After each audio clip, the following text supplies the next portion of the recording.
Bumida po sa isang exhibit sa Bulacan ng mga obra ng isang kilalang fashion designer, jewelry at crown maker. Tampok din ang ginamit na gown ni Miss Universe Philippines 2024 Chelsea Manalo. Si Bien Manalo sa sentro ng balita. Makinang, elegante at magarbong gowns ang bumida sa tinawag na La Bulaqueña exhibit sa isang mall sa Marilao, Bulacan. Tampok sa nasabing exhibit ang obra ng kilalang Bulacan-based fashion designer, jewelry and crown maker na si Manny Halasan.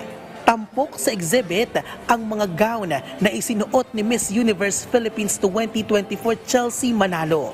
Ang La Bulaqueña exhibit ay isang patunay sa hindi matatawarang pagkamalikhain at talento ng true-blooded Bulaqueño designer, gayon din ang mayamang kultura ng lalawigan. Yung inspiration ko dito is yung, of course, talent ng taga May Kawayan, sa May Kawayan.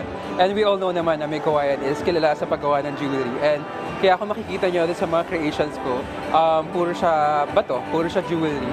To showcase kung paano ang craftsmanship ng isang taga May Kawayan.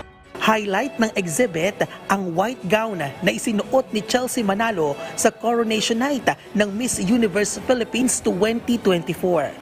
Yung white na gown niya is inspired sa coronation talaga.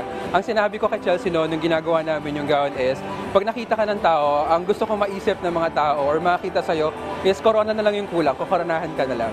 Naghahanda na rin ng team sa nalalapit na laban ni Chelsea sa Miss Universe 2024 na gaganapin sa Mexico sa Nobyembre.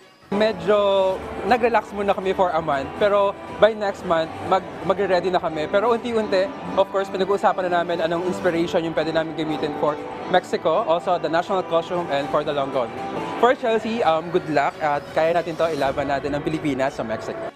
Bukas ang La Bulaqueña exhibit sa publiko hanggang August 23 sa iba't ibang lugar sa Bulacan.